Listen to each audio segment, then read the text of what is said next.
Welcome to the knowHis podcast. I am Father Michael. I'm Molly. What's up? Sorry, I'm still working on the headphones. It's Okay, okay. I think they're good. You What's can up? hear not too much.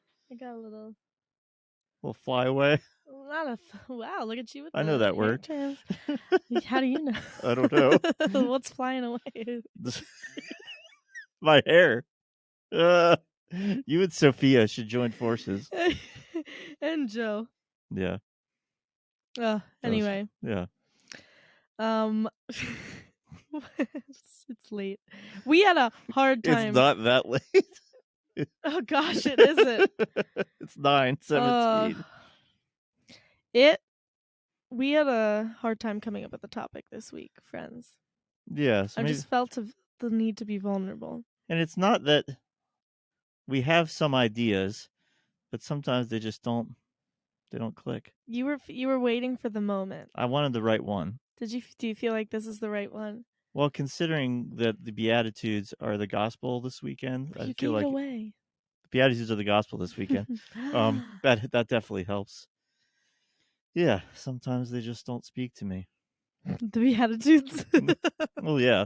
I was actually saying that earlier today. I was like, oh, this is so hard to preach about because it's a bunch of things, but I think it's going to be okay. I will let you know at noon tomorrow. It'll be bad. What I think. Well, this will help me work it out. Yeah, that's true. Mm-hmm. Anyway, we're talking about the Beatitudes. And so we thought we would read them first.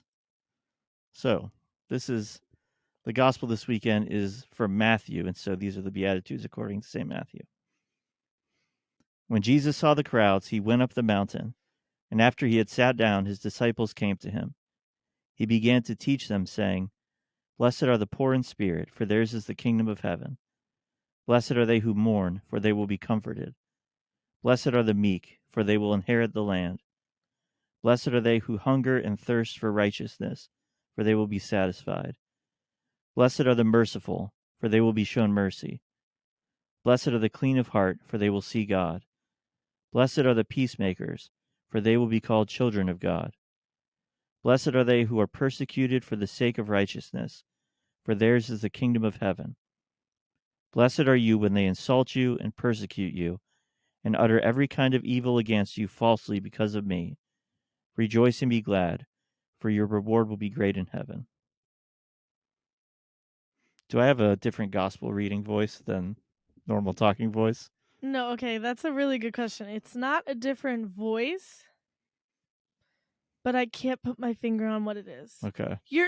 I think you just, when you're reading something, you use more inflection in your voice, whereas you're a little more monotone otherwise, but not like monotone, but just okay. Yeah, you use more of like a reader's voice, which is but it's your voice to be expected. Yeah. Okay. I can't ever tell. Yeah. That's a good question. So my thoughts for the Beatitudes, Yes. because I've been thinking about it today, Perfect. is that everything they say in them is sort of contradictory to the way the world tells us to live our lives today. So that's kind of what, just a spoiler alert, what my homily is kind of, the idea is about, just that all of them, or none of them make sense if you want to be rich and powerful and popular and happy according to the eyes of the world. Yeah.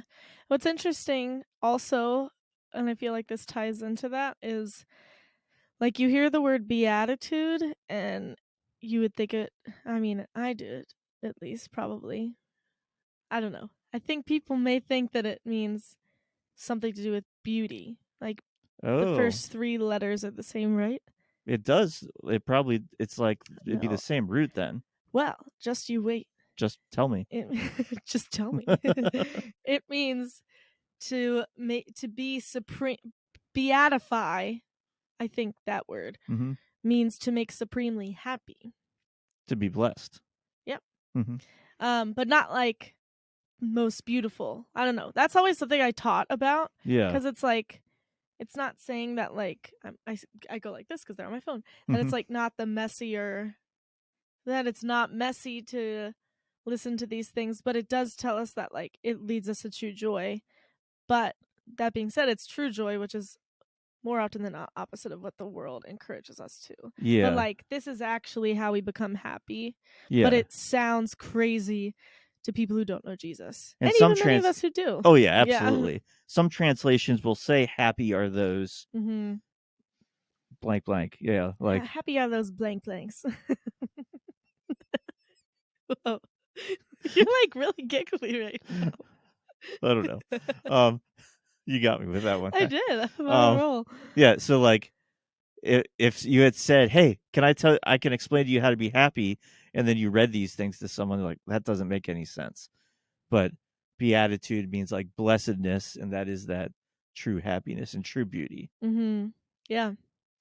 And we always talk about like maybe we don't always talk about the beatific vision. Yeah, is to be we're always chatting away. it up. So the beatific vision is a phrase for like being in heaven, seeing God face to face, and that comes from that same word of blessedness. Cool. Well, let's get into it, shall we? Yeah. There's 8, right? There are 8. Though the 2 at the end are sort of one that are combined. But blessed are the poor in spirit, for theirs is the kingdom of heaven. What? Okay, so it doesn't just say poor, right? It says poor in spirit. Yeah. Which I think oftentimes if you're poor in spirit, it may lead to like an embracing of physical poverty in some way in your life. But I don't know, how would you interpret the word, like if someone was like, what the heck does it mean to be poor in spirit? What would you say? We have a whole episode about this. Do we? I think so. Oops. What's it? Poverty. Oh, yeah. But yeah, so it ties into that. But yeah, being poor in spirit means relying on God for everything.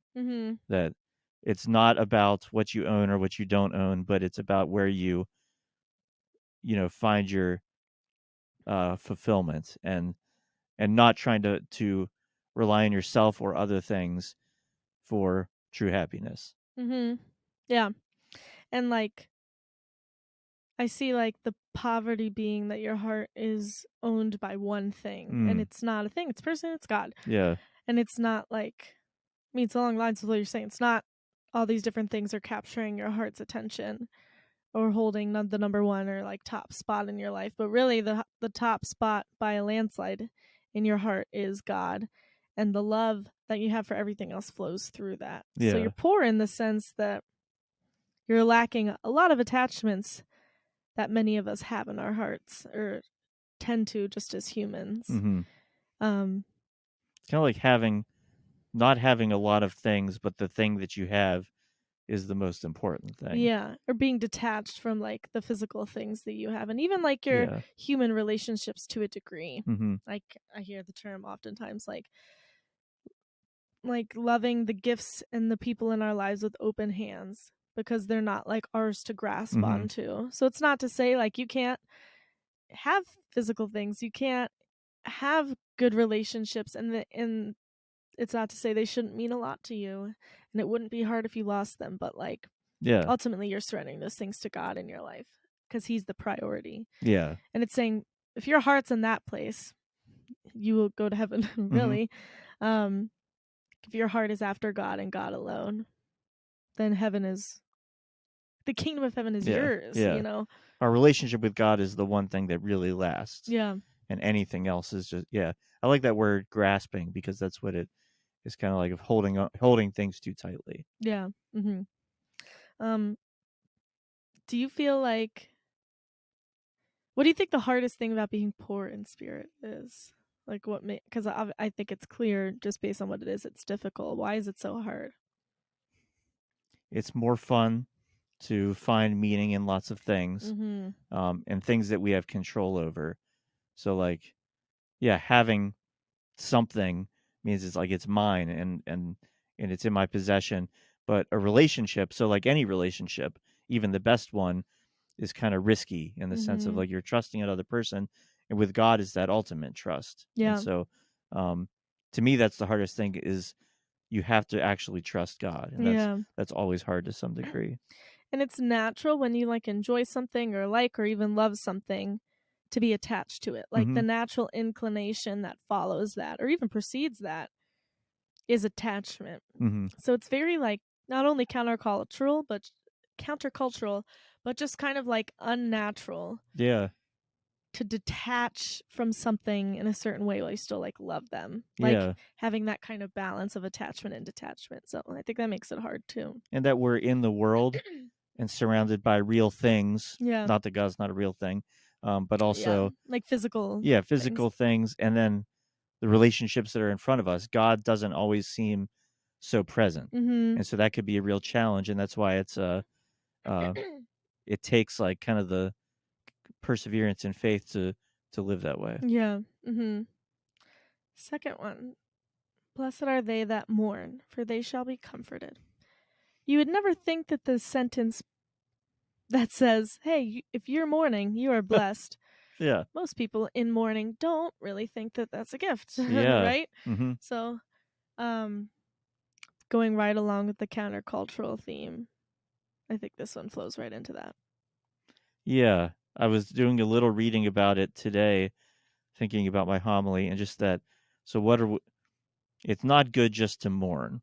To be sad isn't like God's plan for us.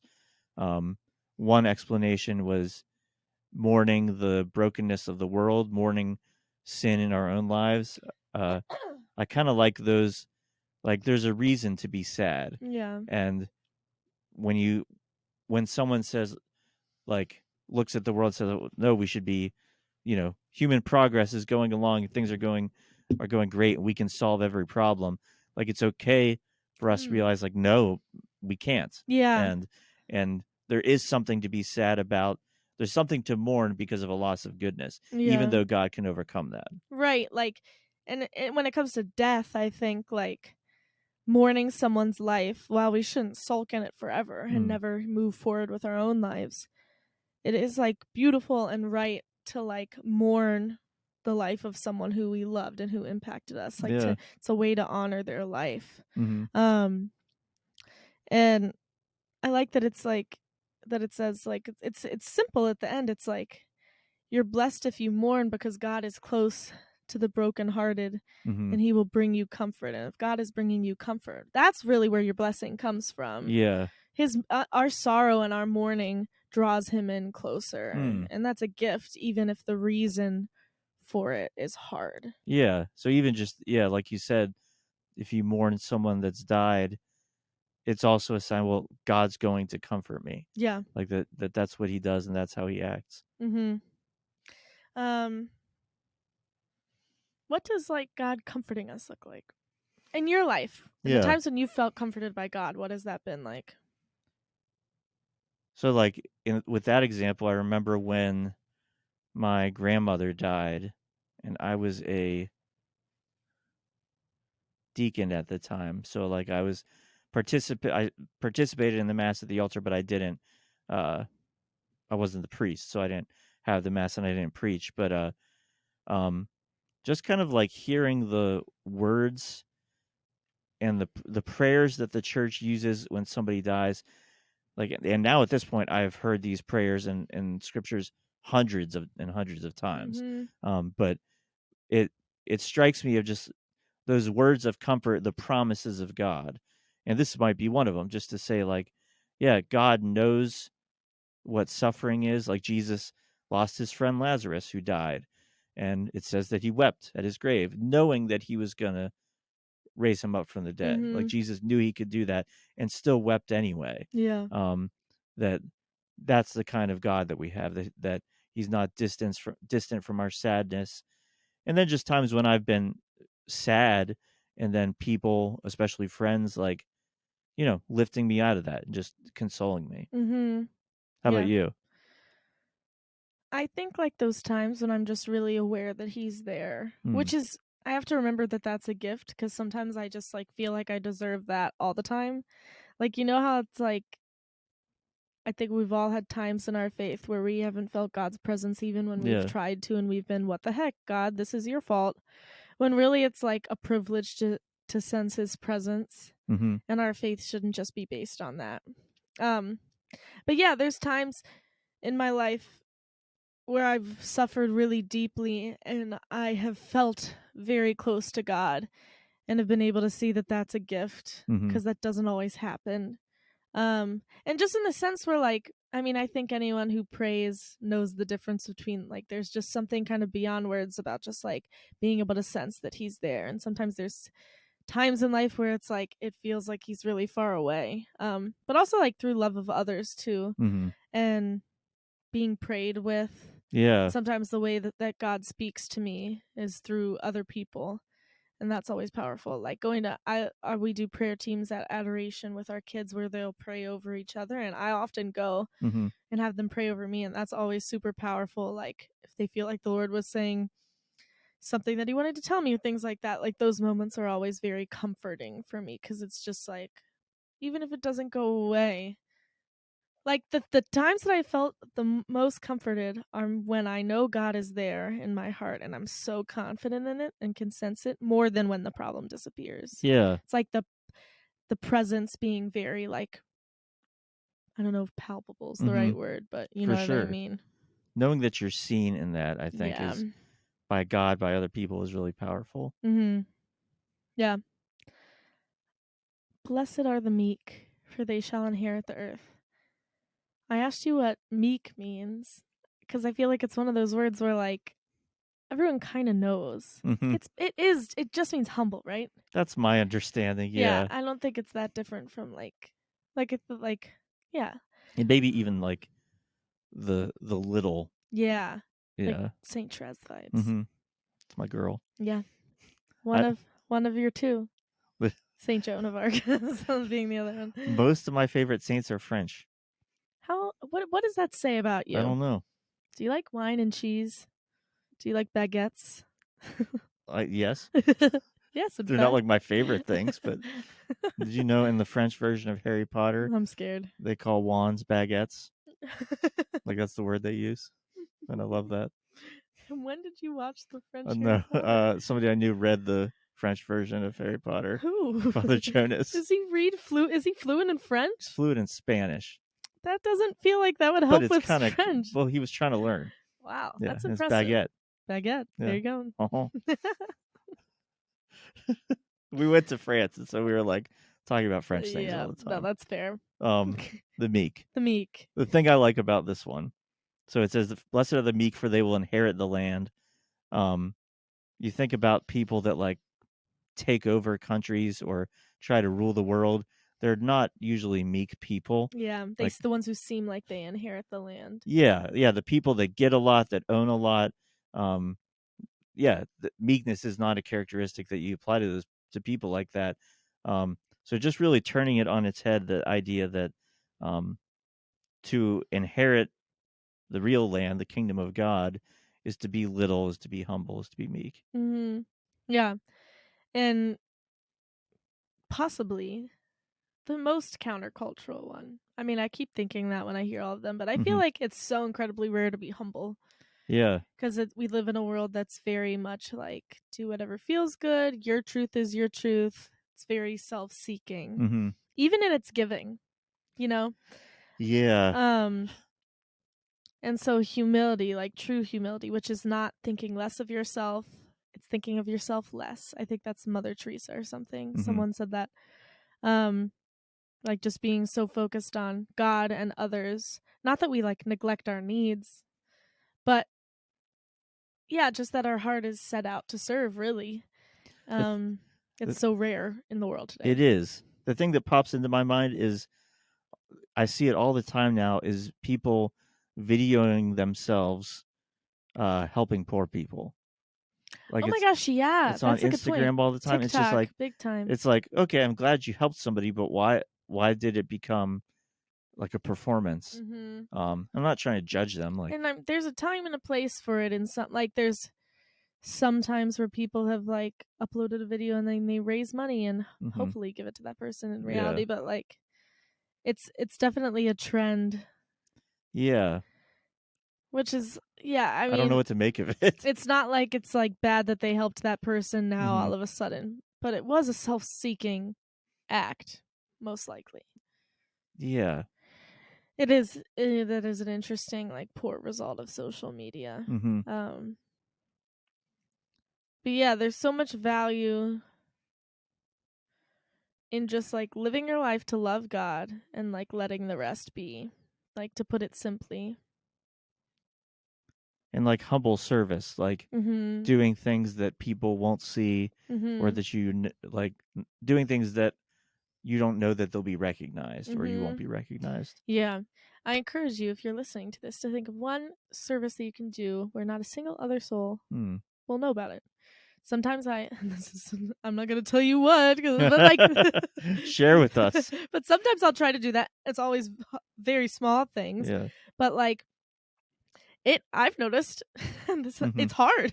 Like, I sometimes want to tell people, and I like, when I make that deal with myself, it's really good, because then when I realize I want to tell someone, I'm able to recognize that temptation to Yeah. pride, and to check it. Whereas sometimes it's just so natural to like do something good and then tell someone that you don't even really realize you're being prideful. So like kind of intentionally being like, this is a secret, sometimes has helped me to pinpoint my pride even more. That's great. It's incredibly painfully humbling, which is awesome. Yeah, that's really hard. Yeah. We want to be praised. Yeah. That's natural. No one wants to say that. Who doesn't want someone to praise them for doing something good? Yeah. Doesn't mean we should give into it, but I think most people experience that unless they're excessively holy, and I'm just not there yet. Not excessively. You can't be excessively holy. Why are you so holy? That's a little too much for me. But like exceptionally, I think is what I meant to say. Yeah. Like, it's normal to. It's hard to say and admit, but it's like at the same time, I know Absolutely. that's like a thing that we experience, Mm-hmm. which is why a good way to fight it is to like remove the option to Yeah, do that. push back against Yeah. that. And thank God for showing you your pride. Also, Yeah. litany of humility. Ugh, Great for growth and humility. it's rough. It works. If you ask God to humble you, He will. That's what I heard part of Father Josh's homily this evening, and that's what he basically said. There may be prayers that it seems like God doesn't answer, but if you pray for humility, God's going to answer that prayer. Yeah, It's so I true. find that's true. Mm-hmm. All right. Excuse me. You got it. Blessed, ready? Yep, I'm ready. Blessed are they who hunger and thirst for righteousness, for they will be satisfied. What's righteousness? Another one of those words where I'm like, do Mm-hmm. any of us really know what it means? Probably. So the scriptures say Joseph was a righteous man, and that he did. I heard recently, like, not only did he follow the law, like the commandments, but he also like was seeking to do what God would want him to do. Mm-hmm. So like, that's the scenario of him. The law would say, so Mary is suddenly pregnant. He doesn't know how to divorce her, but he wants to do it quietly because he's a righteous man, and to not draw shame to her, to not hurt her. That says a lot, I think, of just that, to do what's right, to do what God actually wants us to do, is to be righteous. Yeah. So I like that it says those who hunger and thirst after righteousness. So it's not just about being righteous, but really desiring it. Like letting that be what is the food for your soul. Yeah. Like goodness in the world, in your own heart, in the lives of others around you, no matter what. That's very hard. Sometimes it's easy with people you love. Like, of course, I want good things to happen to you, but do I want good things to happen to the person who I'm still working on, like, getting over what they've done to me? Not naturally, Exactly. But so that's a hard thing. But I love this because it's like a promise in this one. Like, if you desire righteousness, you will receive it. Like, knocking the door will be opened, sort of thing. And striving for it, hungering for it, is a good thing, even if we're not fulfilling it all the time. Yeah.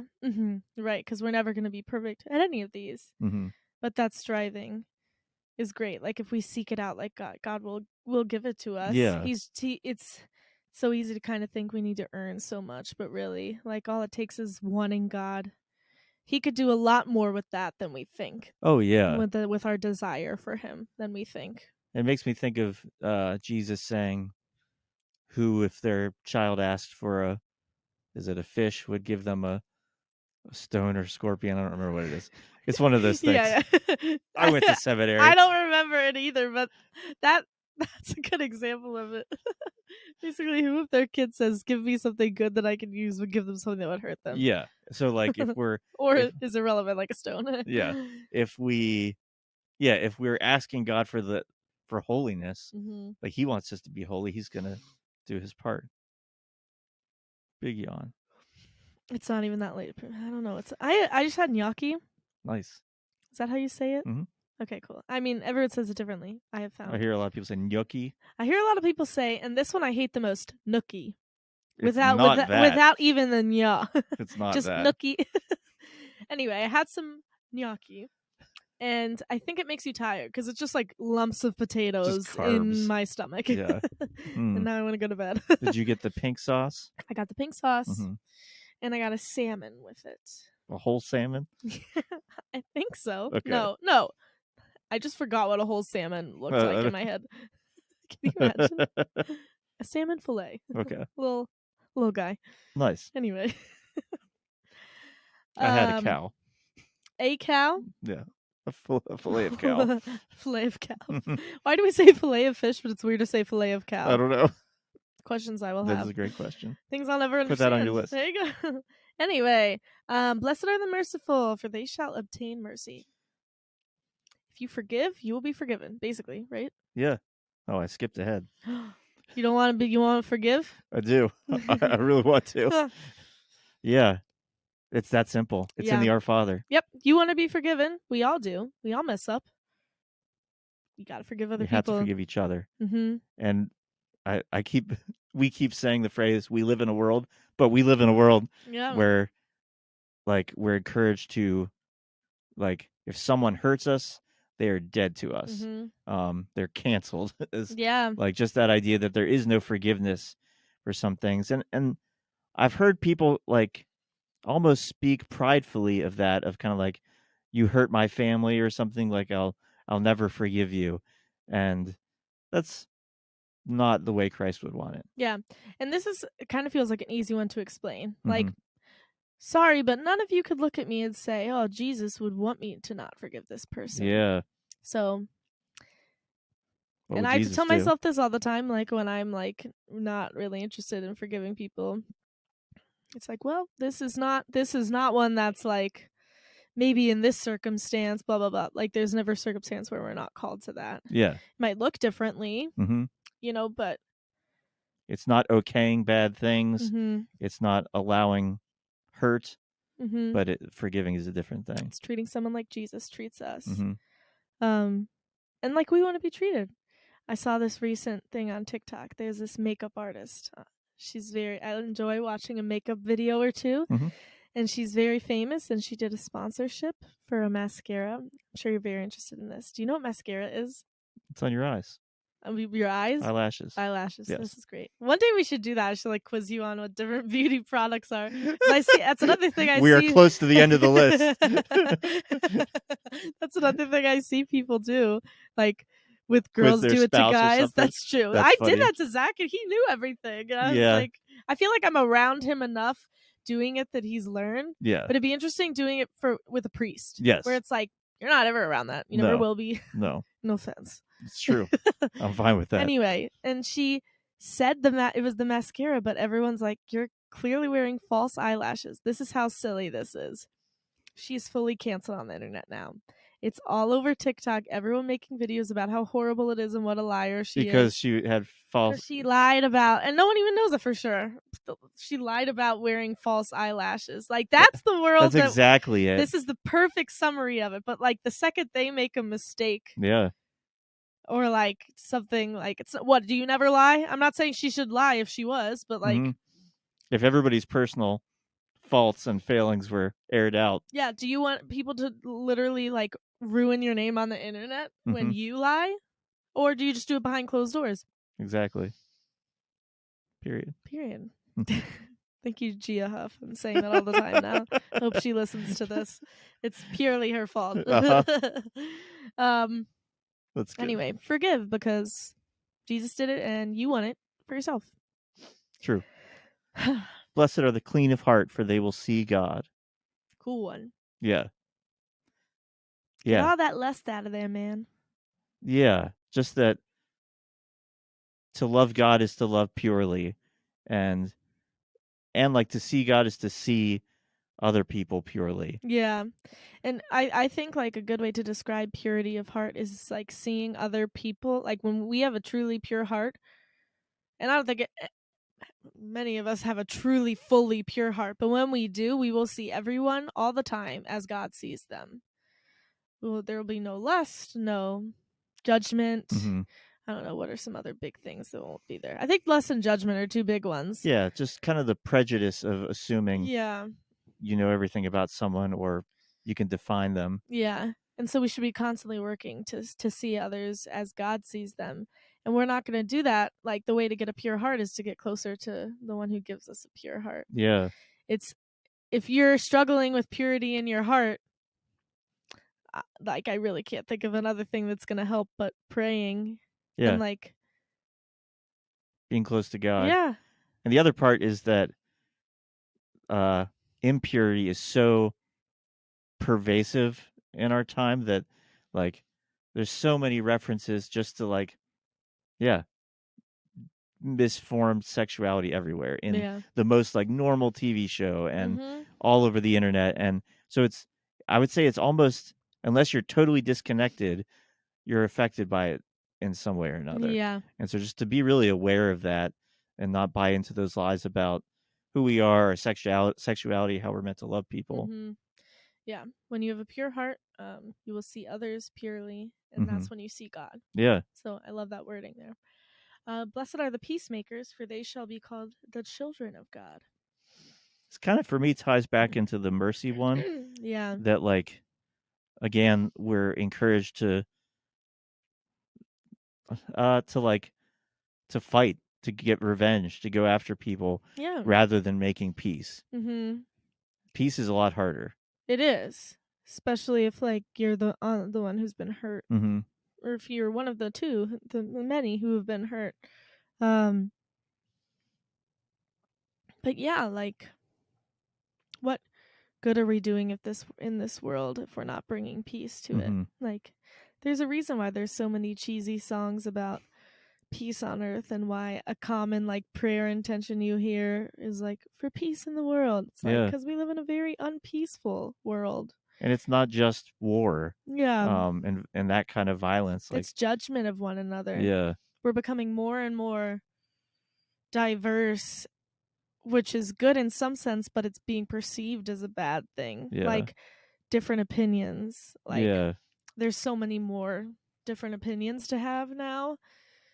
And like that, and I feel like along with that, people are a lot more like quick to be like, you're wrong, and so I hate you because of that, you know, rather than like, I'm not set, like, obviously I believe that what I believe is true, so I'd love if everyone believed it, but like I can't make anyone do that. And like only the Lord can change someone's heart. I can evangelize and be a part of that if he calls me to, but like, so what, do I just not love someone because they are not Christian? Like, do I not talk to someone because they're different I don't political know, party yeah, than me? like right? Like it's what good will that do? Yeah. I never understand. It kind of goes back to the protest thing we talked about before. Like, I struggle with most protests because of this. You'll never convince me that anything but peace is going to actually resolve and unify people. I've never seen an example of the opposite. Yeah. Just like our public society and politics really stands out for me in that of just like that the only option is winning, rather than like understanding, rather than working together for the common good. Yeah. And yeah, there are things that other people believe in that I can't believe in. Yeah. But that doesn't take away the option to peace, in the sense of not hating them, not tearing them down in a way treating as them a with person. love. Yeah. Yeah. Finally, blessed are they who are persecuted for righteousness' sake, for theirs is the kingdom of heaven.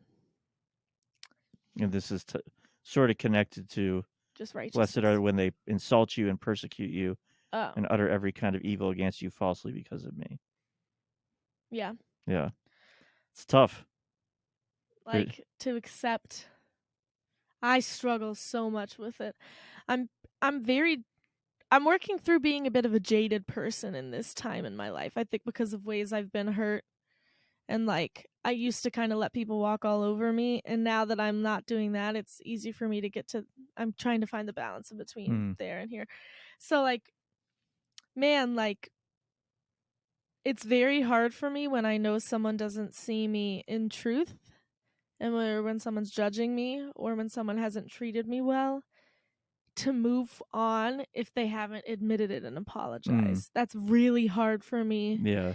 But I am so called on in that way every time I pray the sorrowful mysteries, because everything is like Jesus doing that in the worst possible way. I always, especially the crowning of thorns, it's like this is like the prime example of that. Like how awful and humiliating, and he just took it because there was a greater purpose. There can always be a greater purpose as a Christian when you're being persecuted, even if you're right. So it's a good thing to work on. Molly. I'm working on it. And there are Christians in the world today who are being killed because of their faith in Jesus. That I'm not saying that to put down your sufferings. I have no problems that are real.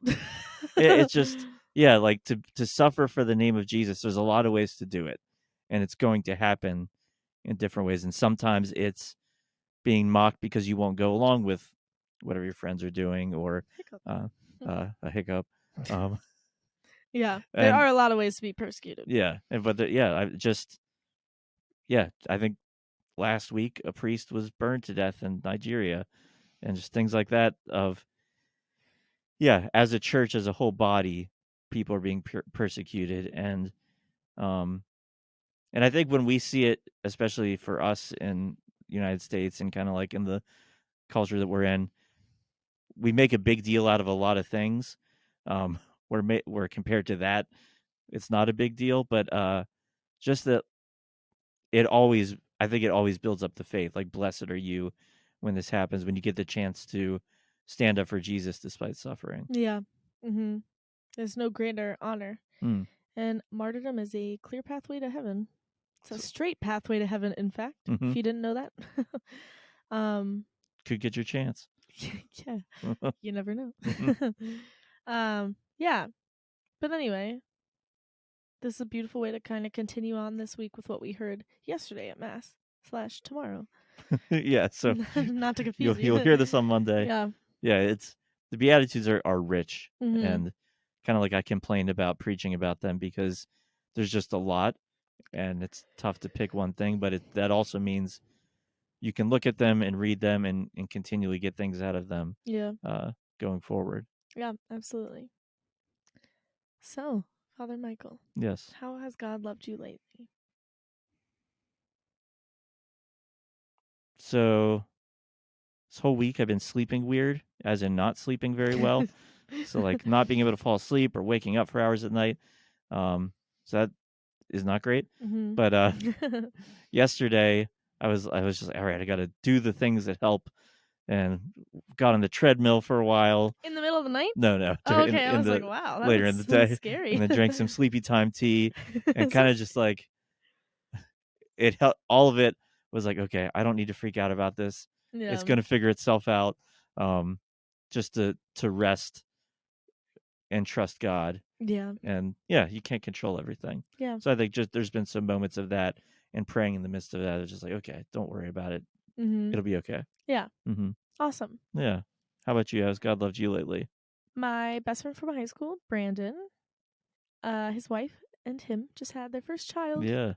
A week ago today. And I got to go meet her on Friday. Oh, awesome. They live like an hour and 40 minutes from here. And which is an easy day trip, and I don't work on Fridays, so I went and got to meet her, and it was just always the coolest thing to see my friends like become parents. Yeah. It's like the coolest gift to get to witness it, and a lot of my friends don't live near me, but he's like one of my closest friends in the whole world, and so it was just awesome that he's close enough for a day trip, and that Zach and I can continue to visit them, and they can come here pretty easily, and then I'll get to like watch her grow, at least for now. And just sharing my friend's joy of like such an amazing thing. It's cool to watch people you love become parents. Mhm. It's like the coolest thing. Yeah, it's such a transformation. Yeah. So pray for Lily. We will. She's doing great, but Good. she could use some prayers, I'm sure. Yeah. She's just getting started. Yeah, she's got a long road ahead of her. But yeah. Nice. That's Yeah. awesome. So we'll be back next week Yes. with all kinds of great ideas. Yep. Send them in. Just you wait. If you have a topic you want to hear about, send it to us on Instagram or go to the website and please let us know. We literally, we have a list. Mm-hmm. We want to know. Yeah, we do want to know. Yeah. We're just like running out. We don't have anything. We're going to end the show. We've talked about every aspect of God's love that is humanly possible in 150. So. Anyway, okay, bye. See you guys.